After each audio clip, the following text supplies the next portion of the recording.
O deputado licenciado Eduardo Bolsonaro tem disparado acusações para todos os lados, inclusive contra Romeu Zema. O que aconteceu, Bruno Pinheiro? Qual foi a fala de Zema que desagradou Eduardo Bolsonaro?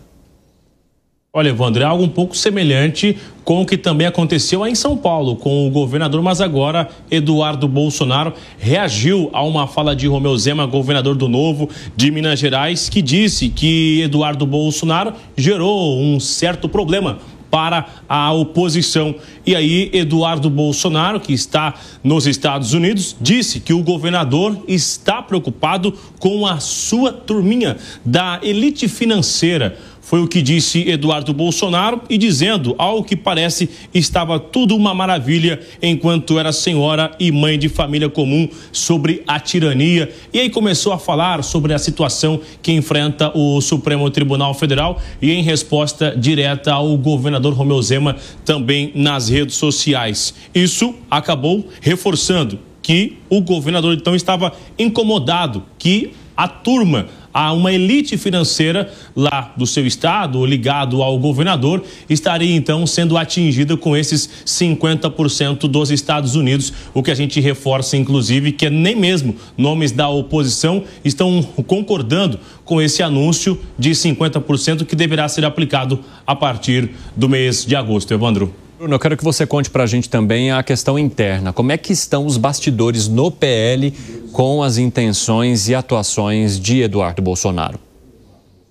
Evandro, ontem ainda após o nosso jornal aqui, hoje também durante o dia, ouvi alguns parlamentares do PL, inclusive que estão incomodados com esta ação de Eduardo Bolsonaro, porque eles imaginavam que essas sanções, elas seriam somente para autoridades e não na ala econômica, atingindo uma nação inteira, indústrias, na verdade. E aí foi essa reclamação de que Eduardo Bolsonaro está incontrolável. Foi exatamente isso que eu ouvi, está incontrolável, que não está aceitando nem um direcionamento de líderes, nem dentro da legenda e nem numa ala da oposição do Congresso Nacional, sobre evitar um pouco, diminuir esse ritmo acelerado entre os Estados Unidos. Ouvi, inclusive, que está claro que Eduardo não quer voltar e está fazendo de tudo para construir esse relacionamento e ficar lá mesmo, que não importa mais o resultado aqui. Hoje, inclusive, nós entrevistamos aqui ao vivo, no Em Tempo Real, um pouco mais cedo na Jovem Pan, a senadora Margarete Busetti, do PSD.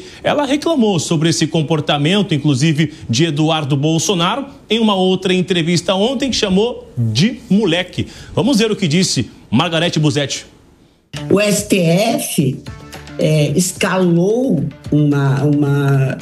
essa operação da Polícia Federal quando soube das articulações do filho do Bolsonaro. E aí prejudicando o próprio Bolsonaro. A minha fala foi em defesa do pai dele. Porque eu sou contra o que o STF anda fazendo. Quer dizer, todos não se intitulam patriotas. Como patriotas, se estamos taxando em 50%, e ele vem com uma fala que diz assim: se depois de tudo isso sobrar uma terra arrasada, eu me dou por satisfeito. Aí eu não posso concordar. A CNI está extremamente preocupada e sim, coloca na conta da família Bolsonaro. E isso que a gente não queria, isso que não precisaria. Se o Eduardo não tivesse entrado nessa briga dizendo que ele estava negociando com o Trump tarifas, que eu não acredito, eu acho que o Trump inteligentemente usa a família Bolsonaro para fazer o que ele quer. Evandro, e aí só para finalizar, o que eu ouvi ainda ontem é o seguinte, que Eduardo Bolsonaro está complicando a vida do pai e também a vida de uma nação numa ala econômica. Eu vi o final, Eduardo Bolsonaro está com um defunto que não é dele. Foi o que eu vi. Evandro. Eita, Bruno Pinheiro, obrigado pelas informações, um bom trabalho aí para você. Bom, a gente acompanhou a fala da Margarete Busetti, senadora do PSD de Mato Grosso, apoiadora de Jair Bolsonaro, vem de um estado que também oferece forte apoio ao ex-presidente da República, e ela que ocupa esse espaço que antes era do Carlos Fávaro, que acabou se tornando, então, ministro da Agricultura e Pecuária aqui no país, e a Margarete vem e ocupa esse espaço. E ela critica a maneira como o Eduardo Bolsonaro está atuando por causa do temor que ela tem, assim como outros aliados do ex-presidente, de que isso possa trazer um saldo negativo bem grande para o ex-presidente, seja processualmente, seja politicamente. Das pessoas não necessariamente rumarem para o presidente Lula, naquela coisa de, nossa, a popularidade de Lula aumentou muito porque quem apoiava Jair Bolsonaro desistiu para apoiar Lula. Muito difícil, mas dessas pessoas desembarcarem de vez e buscarem provavelmente uma terceira via ou alguém mais moderado ali do centrão para oferecer esse apoio. Como é que você avalia, hein, Alan Gani? O risco que Eduardo Bolsonaro está correndo é muito grande e pode afetar não só ele, mas também aqueles que estão ao redor, principalmente aquele que ele diz querer defender mais, que é o seu pai, Jair Bolsonaro. Exatamente, Evandro. Veja só, tem essa ideia de que os Estados Unidos vão colocar a tarifa de 50% e de alguma maneira vai gerar o caos interno aqui no país e a elite empresarial vai acabar pressionando o Congresso Nacional, que vai tomar uma atitude em relação à Suprema Corte e tudo vai ser pacificado, Bolsonaro não será condenado e também terá uma normalidade aí em relação aos excessos do Poder Judiciário. Eu acredito que essa visão ela é muito idealizada.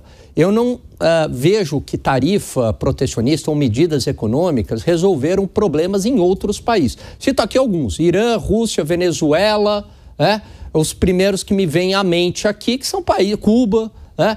Mas o Brasil é um país diferente, é um país bem diversificado, tem uma elite empresarial. Bom, a Rússia também tem, né? Também tem uma série de negócios, também é bem diversificado. Então, eu não vejo que isso seja suficiente. Eu sempre falo, e veja, eu concordo absolutamente com a senadora. Eu sou crítico aos excessos do Poder Judiciário, mas também sou crítico em relação às tarifas, porque isso traz prejuízo para a população brasileira e não resolve o problema. Aliás, não é o rico que paga a conta, Evandro. Nunca é o rico que paga a conta, diga-se de passagem. O patrimônio do rico vai de 100 milhões para 90 milhões, mas ele continua bem com os luxos dele. O pobre não tem patrimônio, só que ele tinha renda. De repente, ele tinha renda sem patrimônio, agora ele fica sem renda e sem patrimônio. Quem acaba pagando a conta é sempre o mais pobre. Então, eu entendo que é uma disfuncionalidade hoje no país, mas o caminho para resolver essa disfuncionalidade é nosso. Não adianta terceirizar para outro, porque isso é completamente inefetivo. Ô Zé Maria Trindade, e aí eu quero saber de você quais são as consequências que o PL teme também. Você já adiantou um pouquinho no bloco anterior, mas agora eu quero que você traga o que você tem ouvido de integrantes do PL, daqueles parlamentares que são mais raiz, digamos assim, mais velhos de casa, que vem daquele PL mais centrão e que viu entrar essa onda bolsonarista nos últimos anos, mas que não necessariamente compartilha de todas as ideias. Como é que está ali dentro do partido, hein? Pois é, a novidade aí é a divisão no PL, porque antes a divisão na direita já foi explícita, né? Inicialmente, representantes empresariais que fazem parte aqui do trabalho político através das frentes parlamentares trouxeram a Brasília o grande risco, isso antes mesmo das medidas adotadas, as medidas econômicas. A ameaça, porque ainda é a ameaça, né, de taxação. Olha, vamos ser francos e abertos, taxação de 50% já é um rompimento do comércio, já é embargo. Nenhum produto consegue ser exportado para os Estados Unidos com a taxação de 50%. Haja gordura para ser queimada, né? Então, assim, antes mesmo desta fala de Donald Trump, as frentes parlamentares já viram, opa, há perigo aí nessa história de defesa de sanções contra ministros do Supremo Tribunal Federal. E o Centrão, que é baseado nisso aí, o Centrão é muito ali desse pessoal. Muitos empresários, houve um momento em que era orgulho da família ter um deputado aqui no Congresso Nacional, né, ou um senador, era apresentado com orgulho. Hoje virou ônus. Me disse o deputado Marcos Rogério que mais impopular do que o Supremo Tribunal Federal é o Senado, e ele tem razão, para ser uma ideia. Mas os deputados têm que existir. E o que os empresários fazem? Controle remoto. Então, os deputados do Centrão têm os seus controles fora daqui. E aí o que acontece? Eles imediatamente identificaram que isso era pernicioso para a direita. Veja bem, tradicionalmente, toda a campanha do ex-presidente Jair Bolsonaro e da direita foi no sentido de bandeira do Brasil, cores do Brasil, a defesa da nacionalidade, Brasil acima de tudo e tal.